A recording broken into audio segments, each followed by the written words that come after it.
Halo semuanya, selamat datang kembali di video analisa fundamental mingguan bersama Mandana. Ini adalah analisa fundamental mingguan pada minggu ini yang berlaku dari tanggal 27 Maret sampai 31 Maret 2023.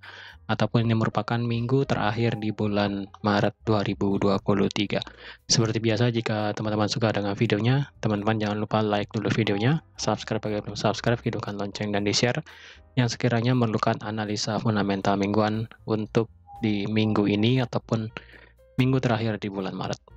Oke, sebelum saya mulai akan apa yang terjadi di minggu ini, saya akan bahas dulu apa yang terjadi di minggu lalu ya. Jadi di minggu lalu itu kita ada berita ya seperti biasa dari Senin itu tentang announcement dari The Fed yang kemarin yang mengakibatkan pasar itu kalang kabut, ya kan.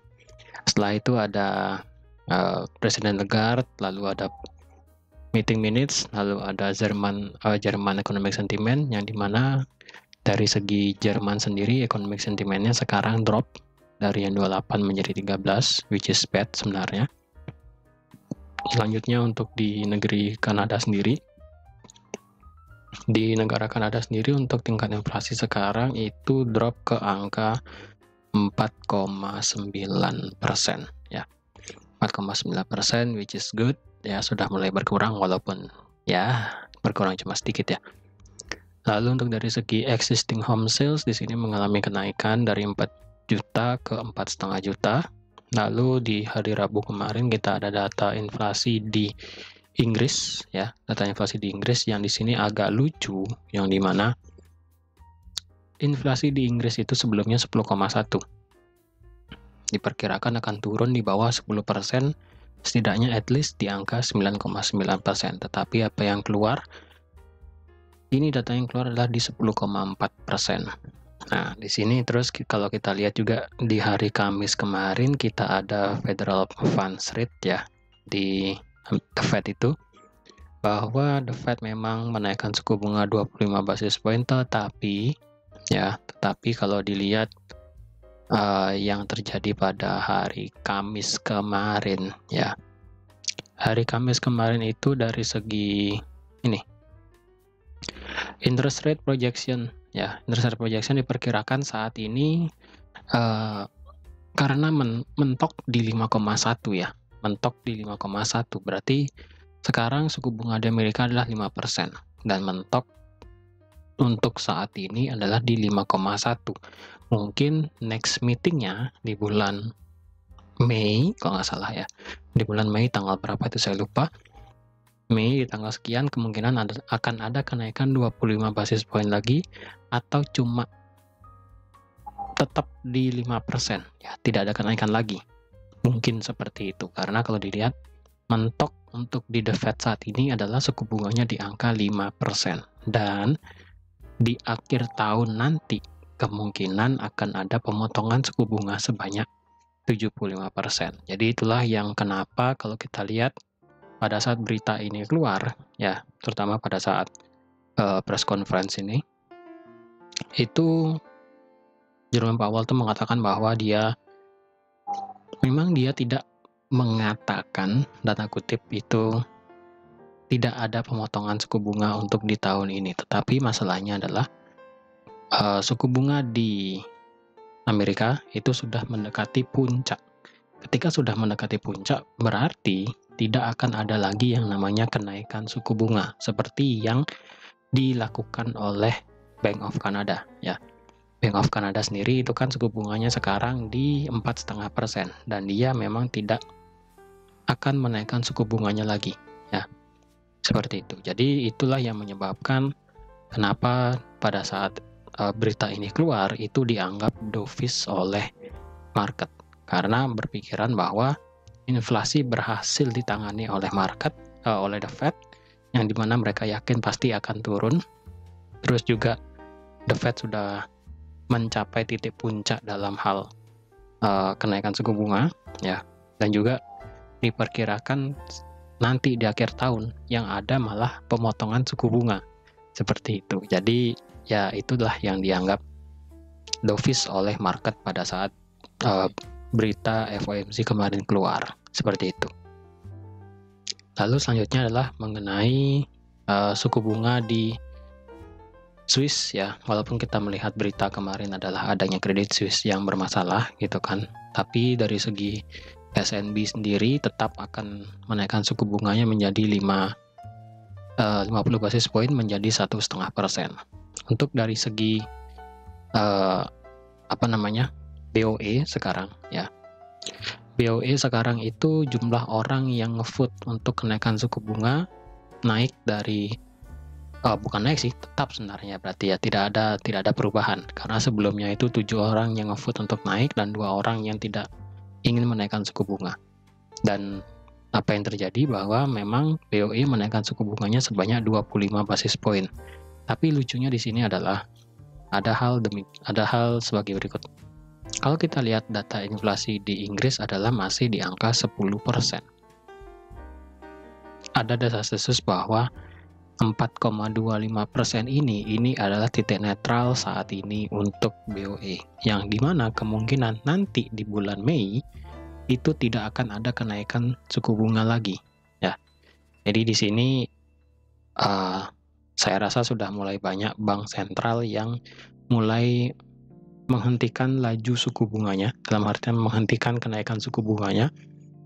Yang saya rasa sih yang pertama itu adalah Kanada, lalu yang kedua adalah BOE, nanti yang ketiga adalah Amerika, yang keempat mungkin kalau nggak salah itu mungkin adalah RBNZ, RBA, baru nanti ECB ya. Karena ECB menurut saya masih nanti di bulan Mei itu akan ada kenaikan lagi ya, masih ada kenaikan lagi sebanyak 50 or 25 basis point seperti itu ya. Lalu untuk di hari Kamis kemarin juga kita ya nggak ada yang bagus sih, itu aja sih ya. Lalu di hari Jumat kita ditutup dengan data mengenai manufacturing dan services PMI ya, flash manufacturing dan services PMI dari Jerman, Prancis, Eropa itu sendiri, Inggris, lalu juga dari segi services dan manufacturing PMI dari segi negara USD, negara Amerika. Dan kalau kita lihat di sini itu kalau dari segi negara Eropa hasilnya ini mix ya. Dari segi manufaktur masih mengalami kontraksi, sedangkan untuk dari segi service mengalami ekspansi. Semuanya sama ya, entah itu di Prancis, Jerman, bahkan di negara Eropa itu sendiri. Hasilnya mix. Untuk dari segi negara Inggris ya, manufakturnya mengalami kontraksi ya, sedangkan untuk servisnya masih di atas 50, berarti masih mengalami ekspansi. Sedangkan untuk dari Amerika di sini durable goods order ya, di sini dari core-nya di sini mengalami penurunan menjadi 0%, tidak ada kenaikan. Sedangkan untuk dari segi durable goods order-nya itu meningkat sedikit ya, meningkat lumayan dari sebelumnya minus 5% menjadi minus 1%. Tetapi dari segi manufaktur dan services PMI di sini cukup melonjak secara signifikan ya. Ini data agak sedikit aneh, karena kalau kita lihat kan kemarin mengenai data New York Empire State Manufacturing dan juga Philadelphia Manufacturing itu semuanya minusnya besar, ya kan? Minusnya masih besar, tetapi kenapa yang keluar di sini kok hampir mendekati 50? Ini agak aneh di sini, ya. Di sini agak aneh nih datanya nih. Data yang keluar ini agak aneh menurut saya. Kenapa? Karena kalau dilihat lagi kemarin ya, pada saat berita di sini, Philadelphia Fed Manufacturing Index ini masih minus cukup besar, minus 22 ya kan. Lalu apa lagi yang ada kemarin ya, ini Empire State Manufacturing Index juga masih minus 24. Dari segi manufaktur sebenarnya minusnya masih besar, tetapi kenapa data yang keluar di sini 49,3 lebih tinggi ya, hampir mendekati 50. Nah di sini sebenarnya saya rasa sih agak mungkin di sini ada permainan sedikit ya, menurut saya seperti itu. Ada permainan dari segi flash manufacturing PMI-nya. Tapi kita lihat ya nanti data ke depannya seperti apa. Untuk dari segi services PMI di sini juga mengalami kenaikan dari 50,6 menjadi 53,8, which is good sebenarnya. Dan kalau kita lihat untuk di minggu ini ya, di minggu ini kita lihat dulu apakah ada market yang libur atau tidak. Tapi saya rasa sih nggak ada yang libur ya. Coba kita lihat dulu ya. Senin nggak ada libur, Selasa nggak ada yang libur, Rabu tidak ada yang libur, Kamis cuma India doang, Jumat tidak ada ya. Jadi kalau dilihat untuk di minggu ini kita ada berita dari hari Senin, business climate ya. Business climate di sini diperkirakan akan ya turun sedikit. Untuk dari euro, untuk dari hari Selasa kita ada bearish peak di sini. Ini dia speak terhadap apa ini? Kita lihat dulu ya. Dia berbicara tentang, dia berbicara di London School of Economics. Lalu di sini selanjutnya ada tentang testimoni tentang kenapa Silicon Valley Bank collapse ya sebelum anggota DPR memberikan testimoninya. Mungkin di sini akan ada gejolak di GBP sekaligus di aset yang safe haven. Menurut saya sih sini akan bergerak. Lalu di malam harinya kita ada consumer confidence ya, dan juga Richmond Manufacturing Index. Nah, ini dari segi ada manufacturing index lagi. Nah, jika hasilnya minus lebih besar lagi, ya data yang kemarin itu flash manufacturing PMI mungkin itu ada permainan sedikit ya. Di sini kalau kita lihat di hari Rabu kita ada data mengenai inflasi di Australia ya. Data Australia di sini diperkirakan belum ada perkiraannya ya. Yang dimana di sini sih untuk dari segi inflasi di Australia di sini sebenarnya sih sudah turun ya. Tapi kemarin agak error aja datanya mungkin. Dari 7,3 naik ke 8,4. Tapi dari 8,4 turun lagi ke 7,4. Nah, di sini mungkin gimana ya? Mungkin akan turun lagi sih saya rasa. Seperti itu. Lalu dari segi malam harinya kita ada pending home sales ya, di sini nggak terlalu sih. Lalu di hari Kamis kita ada flash CPI dan juga prelim CPI di Jerman dan juga di Spanyol ya. Itu sih nggak terlalu penting sih kayaknya ya. Lalu juga diikuti oleh final GDP di Amerika ya. Tingkat pendapatan yang ada di Amerika di sini finalnya diperkirakan menjadi 2,7 ya, 2,7. Lalu di hari Jumat kita ada berita mengenai Tokyo Core CPI ya. Hari Jumat itu kalau nggak salah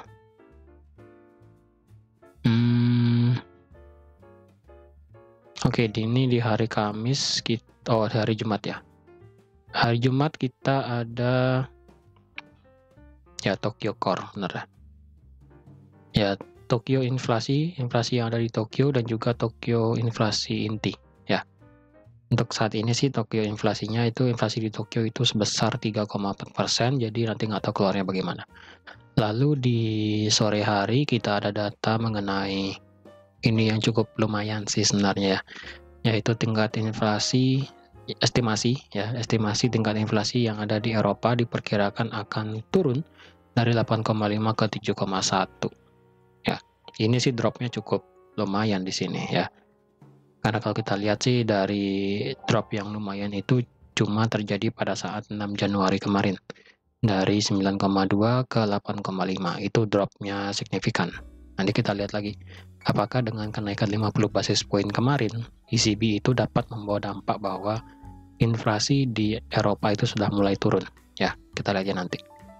Lalu di malam harinya lagi kita ada data mengenai GDP di Kanada dan juga Core PCE Price Index di Amerika ya. Dan itu aja untuk nanti malam ya. Jadi kalau kita lihat untuk di minggu ini sih sebenarnya berita yang signifikan itu tidak terlalu berat ya. Tidak terlalu berat. Menurut saya sih secara dari bank sentral itu sudah tidak ada data-data, ini cuma data-data yang biasa aja. Mungkin menurut saya di sini untuk pergerakan yang mengalami volatilitas yang cukup tinggi, saya rasa itu akan terjadi di yang pertama di sini pada saat Gubernur Bailey di sini membicarakan tentang Silicon Valley, ya. Ini di hari Selasa sore, lalu di hari Rabu karena ini ada data inflasi di Australia, ya. Lalu di hari Kamis, ya, ada tingkat GDP. Lalu di hari Jumat kita ada data mengenai fresh estimate CPI dan juga core PCE price index di Amerika. Jadi saya rasa sih untuk setiap harinya kita ada satu-satu ya, kecuali hari Senin. Hari Senin kita nggak ada berita apapun. Untuk dari Selasa sih ini bukan berita sebenarnya, ini lebih ke kayak speak, kayak apa ya, kayak konferensi mungkin, atau cuma apa ya bahasanya, ya seorang gubernur Bank of England ada ngomong gitu aja sih sebenarnya ya, ada ngomong di London mengenai Silicon Valley Bank ya. Terus itu di hari Selasa, menurut saya sih itu ya satu di hari Selasa. Lalu di hari Rabu Australia tingkat inflasi, di hari Kamis ada GDP Amerika, dan di hari Jumat kita ada estimasi tingkat inflasi di Eropa dan core PCE price index di Amerika. Jadi udah itu aja ya. Hari Selasa sekali lagi ada di pound, yang kemungkinan ya, ini yang kemungkinan. Selasa ini ada di pound sore, hari Rabu kita ada di Australia paginya, lalu di hari Kamis kita ada USD di malam hari, dan di hari Jumat kita ada tingkat inflasi di euro dan di USD di malam harinya. Jadi hati-hati yang trading di sebagian besar data tersebut. Jadi kalau boleh saya lihat sih kayaknya lebih kepada data USD untuk di minggu ini. Walaupun ini sebenarnya nggak begitu berat. Ya menurut saya sih ini tidak begitu berat, tetapi ya bisalah untuk diperhatikan untuk di minggu ini. Tapi kita tidak tahu ya apakah saat ini dampak daripada sistem perbankan lalu Credit Suisse itu sudah mulai hilang dari market atau belum ya. Jika masih ada ketakutan di market, ini kemungkinan data-data di sini tidak akan berpengaruh terhadap market nanti ya. Karena kalau saya lihat di sini market sekarang itu masih ketakutan, bukan ketakutan banget tapi masih ketakutan ya, belum netral. Jadi kalau teman-teman cari itu tentang market fear and greed ya, tentang ketakutan dan kesenangan dan keserakahan itulah bahasanya. Itu saat ini market masih ketakutan. Jadi permintaan akan safe haven itu masih tinggi, yang terbukti dengan gold itu masih menjulang di angka 2000, walaupun di sini indeks dolar mengalami penurunan. Jadi kalau dari segi indeks dolar sendiri, saya rasa permintaan untuk dari segi indeks dolar itu sudah mulai melemah ya. Karena yang pertama secara teknikal kita di sini melihat adanya pola QM ya. Dia membuat higher high tapi dia membuat lower low, dan ketika dia retest untuk ambil posisi dan kemudian dia turun. Jadi secara teknikal sih untuk saat ini kemungkinan indeks dolar akan mulai drop karena ya secara teknikal aja, dan juga secara berita kemarin pada saat FOMC itu yang bisa membawa indeks dolar itu kembali turun. Menurut saya sih seperti itu.